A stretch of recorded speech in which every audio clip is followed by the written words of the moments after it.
because I wasn't raised to worry about race, and I'm raising my kids the same way. I had friends from all different, cultures and creeds and skin colors, and I love it. You know what I mean? It's a beautiful thing. It makes life really cool to just be able to accept people for who they are and get to know them and know their, and especially, someone who went overseas, just being open-minded, experiencing their culture. So it's really sad to even have to have these discussions about race, but it is necessary. One thing I liked about my dad is that he kept it real with me, and he didn't sugarcoat life stuff. And I don't think you're supposed to sugarcoat life stuff. Obviously, wait until people are old enough to understand what you're saying, but it's important to be honest and upfront about certain things. Now, you mentioned that you never worried about race. I mean, and you went to predominantly white schools as you're developing as a basketball player.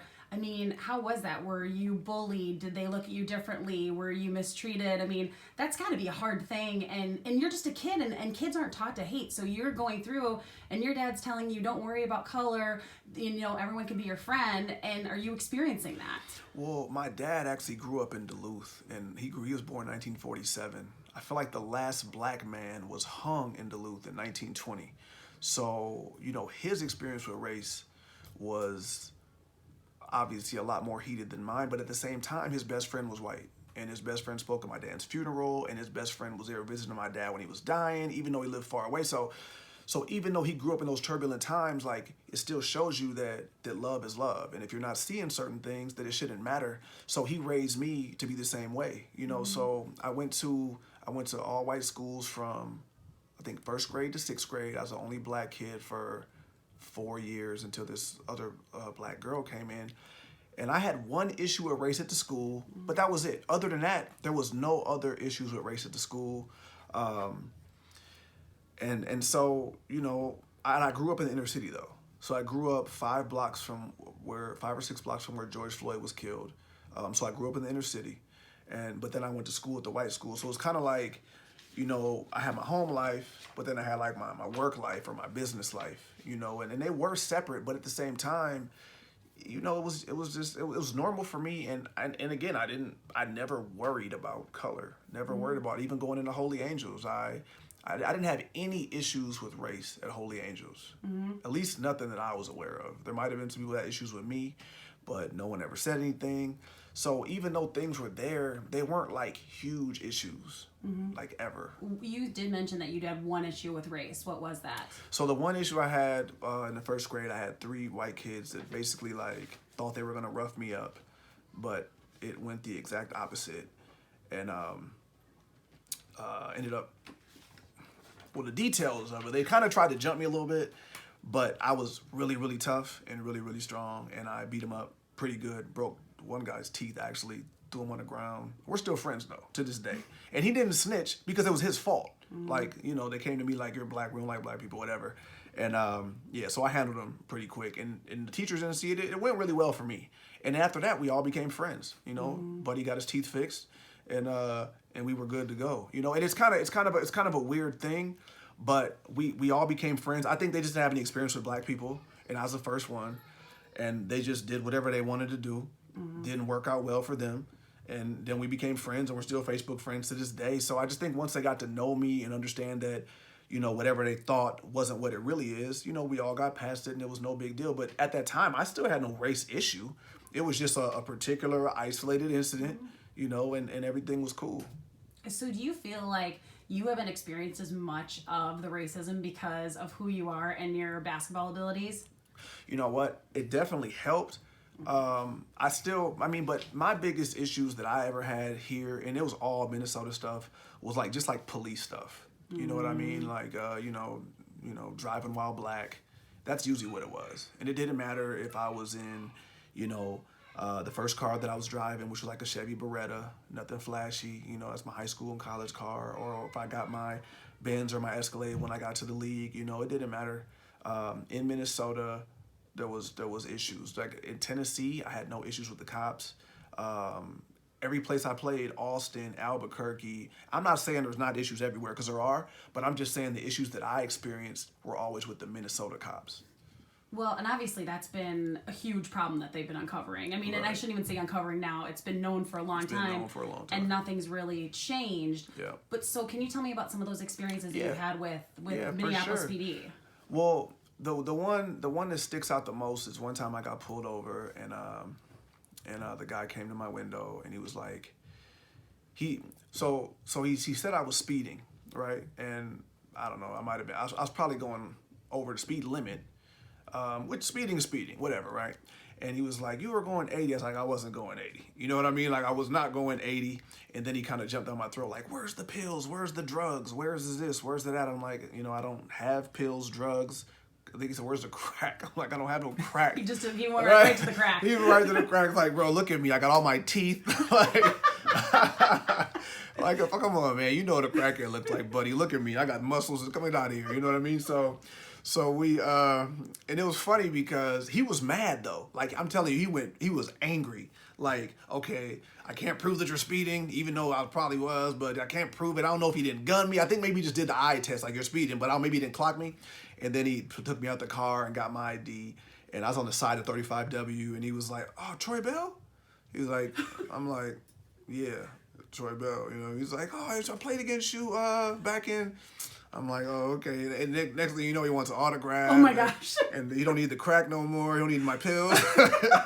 He didn't need anything. So, and it was, and it was interesting because there are situations where cops plant drugs on people. So it's like, okay, if I wasn't me, do you plant some drugs on me? Do you make up some story? Do you try to rough me up? The old cuff you, rough you up trick. You know what I mean? Like, you just don't know what would have happened. And then, but there was always experiences. Like, I remember I was leaving the studio one time in my truck. So that was in my Benz. I leave the studio in my truck one time, and the guy just pulled me over like, is this your car? Like, basically like, yo, I know you stole it. Like, dude, it's my car. Like, here's the registration. I mean, but that's like a common little thing. Like, is this your car? Like, first question, is this your car? Like, not speeding, no, not your flat, not your blinkers out, not this was wrong, it's just pull you over to ask you some silly stuff. Like, it's just a normal thing. I got pulled over a million times for tents. I remember one guy pulled me over and he was like, I hate tents. First thing he said, I hate tents. And this was before Philando. So before Philando, I'm not gonna lie. Like, when cops would pull me over and be kind of whatever, I kind of had an attitude because I already knew what it was. It's just driving while black in the wrong area in a nice car. It's like, are you a drug dealer? I already know what it is. I've had these kind of encounters so many times. So one guy pulled me over like, I hate tents, and I was like, my exact words to him were like, and you were who I was thinking about when I was getting my tents done in Tennessee. I was like, why don't you do some real police work, Batman, and leave me alone? You know what I mean? And this was at Southdale. He pulled me over in Southdale. I knew he was going to pull me over, too. I wasn't doing nothing. I'm not going to lie. My tints were they were a little dark at that point because I was coming from Tennessee. And I think I switched my plates to Minnesota. But my thing is this, like, if you're doing a job, like, be respectful. You feel me? Like, there's no need to get anything off on the wrong foot. Okay, you not liking my tints has nothing to do with anything. All you got to do is say, I pulled you over from your tent. You can check my tents, give me a ticket if I need one, or whatever. Like, there's no need for the extra stuff. You feel me? And that's always what it is. Don't get me wrong. I told when I did my Boston Globe interview, I said like 20% of my experiences with the cops were pretty cool. And I'm just gonna say acceptable, like how it should be. That's not very high. No, it's not. But it was always like one time I got pulled over in front of the gay 90s. I wasn't going there. Not that it was bad if I was, but I was gonna say, oh no, please don't. Right. I know. I was just driving by there. No, I was like, I was nothing downtown. Wrong with being gay. Of course not. No, do your thing. You know what I mean? Hey, you know me. Do your thing.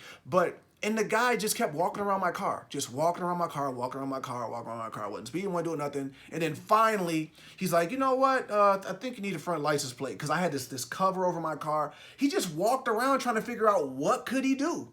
What could he give me? You know what I mean? Mm-hmm. I think I disputed it, and I think I was good. I can't remember what happened, but it was a long time ago. But it's just always something. Mm-hmm. It was just always was something. I remember one time I got pulled over from my tent, and I saw this old white lady roll through with the darkest tints. I'm pulled over. I'm like, bro, you don't see grandma with the dark joints? Like it's just always this little double thing, man. But hopefully, now that there's more awareness, things will be a lot better. That's what I'm hoping. Well, that's the thing you said, though. You said before Philando, because you're an educated man, you Right. know your rights, Yeah. and those kind of things, so you could, like, challenge them on these things. But at this point, though, when you're now looking at these law-abiding citizens completely complying with the police and still either getting roughed up or having their lives taken or things like that, like, how has this changed your mindset? Well, to be honest, man, I've always known about people getting roughed up. You know what I mean? Like getting roughed up that happens, and I have a lot of friends in a lot of different walks of life, so I've heard a lot of different stories. But the dying part, that's when you're like, yo, you know what I mean? Like that's when that's when it starts getting tricky, when you're dying for no reason. You know what I mean? And then you die for no reason, and then no one gets convicted. It's like, yo, like that's a whole different that's a whole different thing. But I'm gonna be honest with you, I've never been scared of the police. I'm not scared of the police now. I'm not really scared of anything other than like people, my loved ones getting hurt. I've never been scared for myself about anything. I'm just not a scary dude. But I worry about like I said, I just worry about people I care about. Well, so, like, talking about someone you care about, you obviously have a black son, Troy Jr. Right. So what are things that you have had to teach him? Like, obviously, for someone like me, I've been pulled over before. No one's ever asked me if it was my car. Right. Like, no one's ever questioned it. You know, like, things like that. Right, so, right. like, what are things that you've had to tell him? And obviously, he's 6, so... Right, he's still young. But I'm not gonna lie though, every teachable moment that ever comes about, I always speak on. All the time. Like if we see something crazy on the news, teachable moment. You know, and obviously there's a lot of crazy stuff on the news, so we've had a lot of teachable moments, but I think it's very important to teach in real time.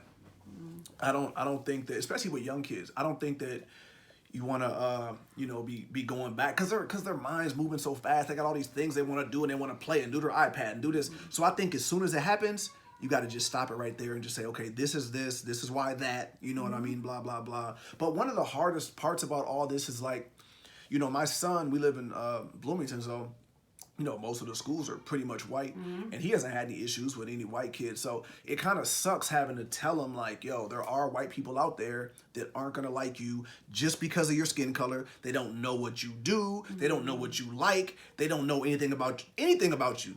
Someone taught them to hate you just because of your skin. That's probably the hardest conversation to have with someone, because a kid is like, well, why? Why? Because of your skin. But what's that got to do with anything?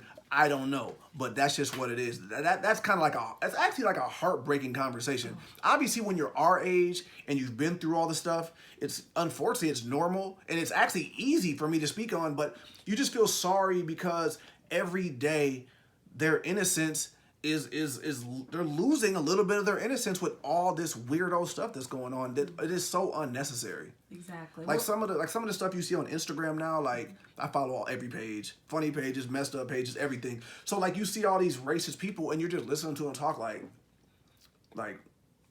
all I really want to say is like, but why? But why? Like I'm all about not liking someone that you know. Yes, You know I what I agree. mean? There are a lot of people I don't like for a reason. For a reason. Yes. Like I said before, no one's blocked more people than me.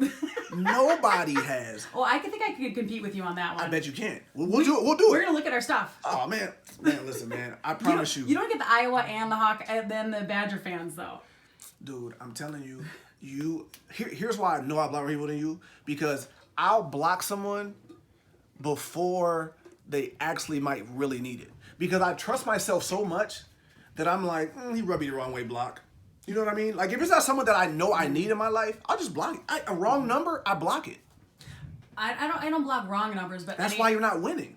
I block that's what I'm telling you. I block everybody. I'm surprised I could get through to you. Maybe no, that's why why would I block you? I don't block you. Man, I'm about to pull this up for you, Nadine. You're ready to pull it up. I'm going to pull it up for you, other thing, but I'm telling you, like, I just block. Yeah. I'm a blocker. Yeah. It wouldn't be on my phone if it wasn't necessary. There's a reason to block people. I do believe in the blocking and the muting of people, though. I mean, especially on social media. I don't even mute you, just block you. Yeah, you know what? Muting is nice. But the thing is that actually frustrates a lot of them more, because the fact that you're never responding to them, and that gets them really angry. You're probably right, but me, I'm just gonna block you. Yeah. I'm just cutting right to the chase. You know what? I'm in favor of that, though, because it's like, there's so much information. There's a lot of negativity. Like when I look at my stuff, I don't want to be depressed. I don't want to have images I don't like. I obviously want to be informed, and I want to hear the news even though it's hard. Right. But I don't need that in my feed. So people are always like, "You're so sensitive. You block people." I'm like, "No, you're just not worthy. Like I don't need you in my life." You know what it's called? Protecting your energy. That's like all that. it is. That's all you're doing. And you have the right to do that. Like I said, it wouldn't be a function if it wasn't necessary. It obviously is. Block. Just a block. Block. I totally lost track of what I was going to ask you next. It's okay. I got time. There's nothing happening right now. I love it. So obviously right now too, everyone's like, I actually just had dinner with one of my friends this week, and she's like, oh my gosh, every single white person like sends a text like, thinking about you, you matter, you're important. First of all, I don't even know if people would do that to you because they get blocked. But like, I wouldn't block them for that. I'm not blocking you for the love. You can bring the love. Okay, so that's what I was gonna ask because like, so what are ways? Because obviously, like a lot of the people listening to my podcast are, Caucasian, Minnesotans, everything. What should they be doing? What are ways to reach out to like friends, and what are I'm not gonna lie, man. Like I think that a great portion of the white people here have been amazing. Amazing. I mean, they've been on the front lines. They've been, they've been going hard for our state, and it's beautiful to watch. You know what I mean? It's beautiful to watch, and I wish I knew more of them. You know what I mean? I think one of the crazy parts though is a lot of the white people that you do know aren't saying anything. You know what I mean? And I think and I'm not gonna lie, like. And this is just my opinion. I could be wrong, but I feel like I'm pretty insightful, and I've lived a lot of life and done a lot of stuff. So I kind of feel like every white person knows a racist white person. You know what I mean?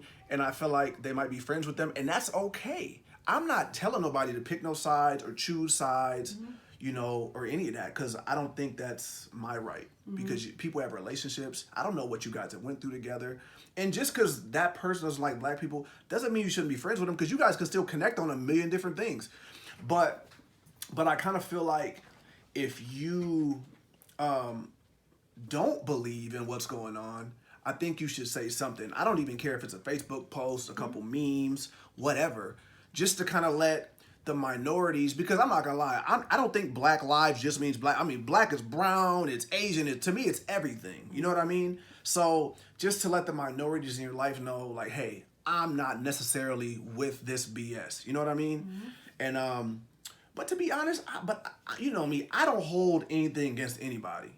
If you want to unfollow me or block me for whatever I've said or something I posted, go for it. I'm pro block. Block whoever you don't like, whoever you're not. You know what I mean? But I will say though, I have unfriended a lot of people on Facebook recently. Yeah. Oh yeah. Anything Trump will get you unfriended. But not blocked though. I'm not blocking you because you like Trump, but you definitely can't be my Facebook friend. You know what I mean? Like, because I just feel like he's just a very. And you know what's crazy? I don't even know if I feel like deep in his heart he's that hateful, because I've seen, even though he said ignorant things all throughout the years, but I just kind of feel like he might have got on the hate wave to beat Hillary. I feel like he kind of knew that he wouldn't be, and I'm not even super political. I don't care that much about politics. I know I do what I can, but I don't care that much. But I just kind of feel like he had to pick an angle to try to win, and that's what I think he's trying to do. I mean, obviously, he said some of the most ignorant things we've ever heard on earth, but, he's not like just super dumb. You know what I mean? Even though he says dumb things, you can't be super, super dumb and have the success he's had. So you obviously have some intelligence. I feel like he kind of picked an angle and just had to ride that angle out. You know what I mean? I actually agree, because I remember even when he got elected and had grown men crying at our election party and everything. And I mean, this is very shallow, but I watched every Celebrity Apprentice, and I saw him, and he was actually fair to people, and it was pretty decent and everything. And I was like, you know what? I think that this was just an act to, get these people, these hateful people, and like it's, get them to vote and everything. But then you see it, and then he just carried on. And it got worse and worse and worse. But he still has to try to win the next election. You can't give up what got you there. You know what I mean?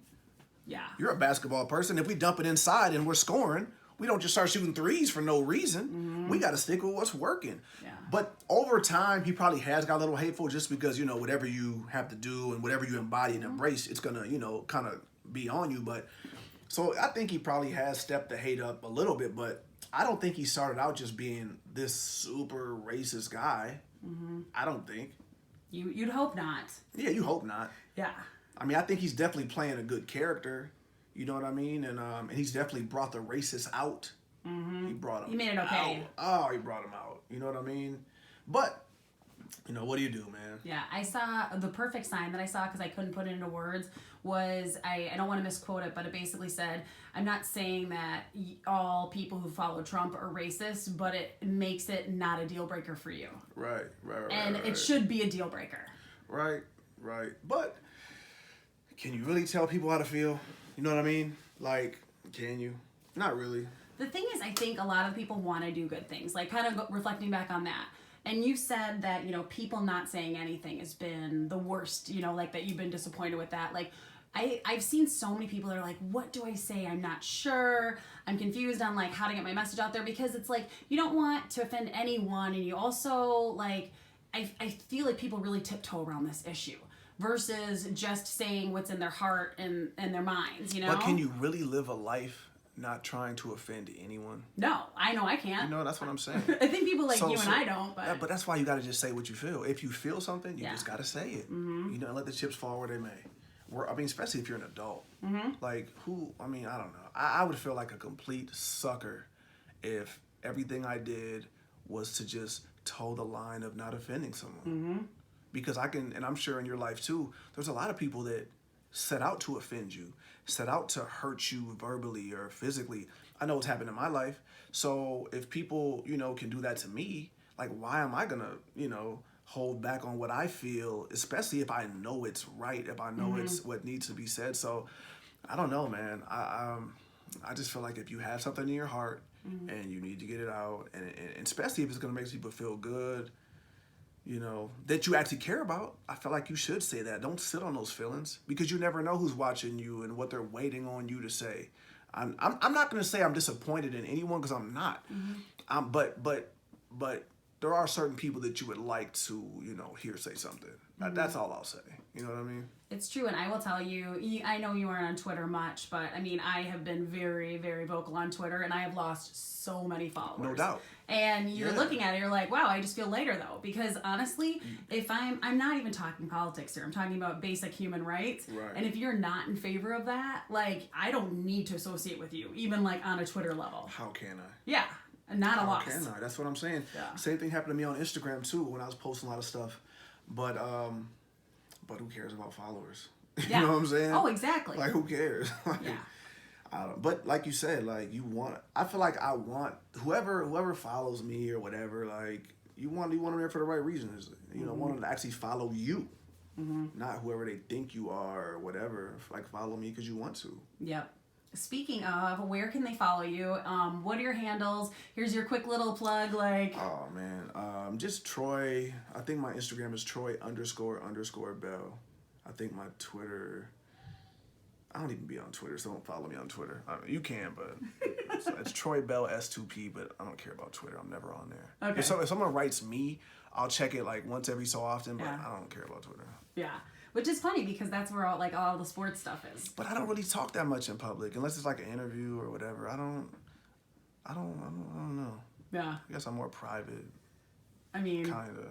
of. I mean, I don't really go anywhere. Yeah, you don't. That's what I'm saying. If you're looking for me, you're probably not gonna find me. So hence you probably haven't gotten pulled over in the last couple of years. I haven't got pulled over at all because I don't do nothing. Yeah. I guess that's an easy way to do it. Yeah. The next thing I kind of wanted to talk to you about is, because this was new to me, this whole thing was, because I know I've given you a hard time. I'm like, well, you weren't a Gopher and whatnot. Right. It's like, oh, another top Minnesota player turning us down. Right. And I would like to know the backstory on the offers and like people your age and your time kind of developing Minnesota basketball, because now it's like this hotbed for talent. Yeah. But it always wasn't. So. But there always was good players though. It's just that no one cared about us. Why do you think that is? AAU wasn't that big. We didn't have too many AAU programs. And if we did, they probably weren't going to the right tournaments. It's really just all about the perception. And the perception that the world had of Minnesota basketball at that time was, forget them. That was basically it, like, forget them. Do you feel like that's how Clem felt about you? Clem, I had heard a long time ago that he just doesn't really like recruiting Minnesota people. And so I kind of already knew what it was. But the tricky thing about Clem was they had, like, a lot of my friends, like, at the game, they were recruiting them actively, like, behind the bench. And I remember I asked one of the coaches, like, well, why'd you never invite me to any of the games? They were like, oh, we don't do that. And I didn't even get into it. But I'm like, in my mind, I'm like, so that's like 3 of the guys on my AAU team, like, behind the bench. Like, I'm looking at them in real time at the game. Oh, yeah, we don't do that. Nick Horvath behind the bench, we used to sleep at each other's houses, played on the same team. Mike Bauer played on the same AAU team. Ben Johnson goes to my church. That's my guy. You know what I mean? Like, these are like my actual friends. It reminded me of that Eddie Murphy. I don't know if you've seen Eddie Murphy Raw. I can't remember if it was Raw or Long time Delirious. ago. When he was like, you walk in, your girlfriend catches you cheating, and you say, who you gonna believe, me or your lying eyes? You know what I mean? It's like, oh, she's watching you cheating, like, and you're about to try to spin this? Yeah. It was the same like that. I'm like, dude, like, these are my actual friends that I Yeah. actually talk to and hang out with behind the bench. I'm looking at them. Yeah, no, we don't invite guys to the game. I was like, oh, okay, well. So that was like one of the first funny things. And then Clem had offered. And here's the thing, though, no diss to Clem, because, he's just a guy trying to do his job. If you don't like who you don't like, it is what it is. Doesn't matter to me. You know what I mean? It is what it is. So, but he offered me a scholarship, and it was funny because he offered me the scholarship like kind of like in a deep breath, like, all right, okay, you got a scholarship, but you got to take it now. If you don't take it now, then I can't give it. I mean, he didn't want me. You know what I mean? And that's fine. Everyone's not for everybody in this world. It is what it is. But he didn't want me. But I feel like somebody must have pressured him to offer me a scholarship. I know his son really liked me. He was pushing for him to recruit me because he was on the road following us all summer. So he saw what was going on. But his dad just wasn't with it. And that's fine. But he gave me the laziest scholarship offer ever. Like, okay, take it, but you can't take no visits. You got to sign it now. I was like, in my mind, I'm like, oh, this dude must not know.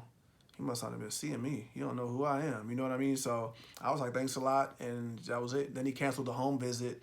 I live 10 minutes from the U. And it just wasn't meant to be. But again, no hard feelings. Like, I get that, but you say he has to do his job, but I'm sorry, but I'm taking you over Michael Bauer and Ben Johnson, amazing coach, he's done a lot, whatever, but I'm taking you over Ben Johnson, taking you over Nick Horvath. Like that's the thing. Like, how are you doing your job if he's passing up on you? And what do you think it was? Because if he's got other Minnesota kids there, But at the time, he really didn't, though. He was recruiting us because we were like the wave, but he didn't really have a bunch of players. Like, he had Big John Thomas. Big John, but other than Big John, I think there was that one Indian guy, I can't remember his name right now, that went to the U. I think he was an Indian dude. He recruited Khalid, but who didn't recruit Khalid? But how was he getting recruited and you weren't? Who, Khalid? Yeah. I mean, I was getting recruited by other people. No, but by Minnesota. Oh, well, Khalid's name back then was huge. It was huge. Then he went and played for the Gauchos in New York with like Lamar Odom. Like, he did some epic stuff. You know what I mean? Where you just could not recruit him. You know what I mean? And they beat Oak Hill. They beat Oak Hill at the Target Center, which was crazy. So I understand. You had to recruit Khalid. And Khalid out of high school, he was cold. He was cold. Little dude was out there going crazy. So I get it all. But you know how it is, man. Some certain people don't like certain styles.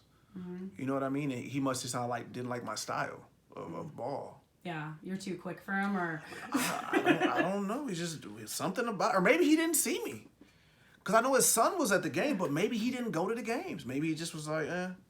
You know what I mean? It was a short ride, but I don't remember him at none of my games. Maybe he just didn't go. What do you think has changed the most with Minnesota basketball? Do you think it's because of all the AAU programs here now and guys actually getting recognition, or what do you think it is? Well, I think a major part was just how many guys from Minnesota just had success on a national level. You know what I mean? Like, you start with Khalid, and then you go to me, and then Darius Lane. I mean, there was just a lot. There's been a lot of guys that have come out of here, and now, I mean, we've just had a tremendous amount of success. It's just, you can't deny it. you know, and obviously the AAU teams are helping, but, you know, we went on the scene with Howard Pulley and made noise. There's just been a lot of people making noise on the national scene. And, you know, it's beautiful. Well, and it's funny too because I would see you at Howard Pulley, but I was like, he's not a Gopher, so I didn't really like pay. I mean, obviously, Right. either you or Khalid would be like the best people on the court every single game, no matter what. But like hearing even now your accomplishments, and you just got your jersey retired at Boston College, and I'm looking. I mean, you have more trophies than like anyone I've ever seen, and I don't even think you have a lot of them out. They're only like the big ones, like the All-American type ones. I got a whole box of plaques that are just not even, they're in the back. I could pull them out when we get done, but yeah. And I threw away a bunch of trophies when my mom moved. I bought my mom a house in Woodbury, and I threw away a whole trophy case. Because I just, you know, for what? Yeah, because you kept like the most important ones now. Yeah, that's all I did. Yeah. Yeah, I threw away all my childhood trophies, like, what am I going to do with those? Right. You know what I mean? And it's crazy, too. My uncle passed, and he had a bunch of bodybuilding trophies, and I had to clean out his house. I was the executor of his will, and I had to throw all his trophies away. So before my mom moved, I had to clean out his house and throw all his trophies away.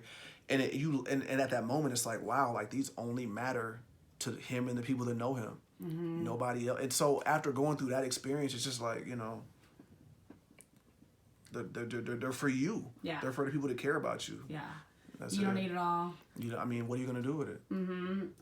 So I watched one of your recent interviews, and something you had said that was really interesting, because I feel like now kids are trying to go pro too early before they're ready. They're like, you know, all right, there's some interest, I'm gonna do this, and they kind of bust. For you, it was the opposite. Like you know, said you probably could have gone pro earlier if you would have had the right advisors and people pushing you and things like that. And obviously it was a different time. I mean, like, look at Duke. Duke used to be a 4-year school, and now everything's like, a lot of them are one and dones now. Yeah.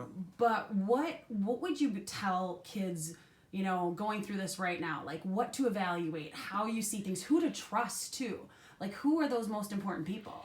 Well, you know, one of the toughest things now is there's, not that there wasn't before, but there's a lot of bad agents. There's a lot of agents with no influence, a lot of agents that don't know what they're doing, a lot of agents that are just like groupies of a sport and they want to be involved. You know what I mean? So I feel like a lot of guys start talking to an agent that they think can do something for them, but he actually can't. And I remember this conversation because next summer, whenever you watch Summer League, I want you to look into the stands. There's a lot of people in there, like a lot of men, middle-aged men, that are agents with no clients, that are trying to get a client. And don't get me wrong, I'm not saying that you don't shoot for your dreams, because you do. You do whatever you got to do. But all I'm saying is there's a lot of agents that have no clients, no experience, no nothing. They're trying to break in, and a lot of guys just have these dreams, so they end up signing with a guy that can't do nothing for them. They have no connections, no anything. You know what I mean? And I think it's kind of a tougher job than certain people realize. And so, you know, if you're a thirsty kid and all you care about is trying to get something going, but you don't have the numbers, you don't have the film, you don't have this, all you have is dreams, and you end up signing with the wrong guy, you know, where are you going? And this guy might have left school early because some guy promised him these big dreams that are just never going to materialize. So I think the biggest thing that I would tell guys is try to get a reputable agent. I'm not saying don't take a chance on a guy.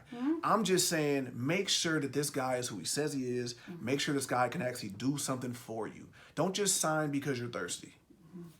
And what should they be doing for you? Like, what are the things above and beyond that they should be doing? So my agent, I signed with, well, first of all, let me say this. When agents were calling me, I'm going to say a couple weeks into my college season. I was only a freshman. I think it was after the Vermont game. My first game, I got in foul trouble. So I only had like 10 or 12. And then after that, I had 28. And then I started cooking. So this is freshman year. And once we got into the Big East and I broke Iverson's freshman scoring record, then all the agents were calling me. So I'm getting a lot of experience early from these agents. And some of them are blowing smoke. And some of them are legit. Some guys are like, yo, I represent him. So you're like, oh, well, obviously you're legit. This was kind of before the internet was huge. Like now you just pick your phone up. What agency was that? You look, see everything that's right there. But back then it wasn't like that. So I really had to listen to these guys' spills. And even though I wasn't leaving school, like I wanted to soak up all the game I could. So I'm listening to everybody. And then obviously if I think you're, you know, bogus, I just don't pick my phone up no more. You know, I couldn't block you back then. because that wasn't a thing. But, you know, I know that, boop, you know what I mean? You're never getting through to me again. So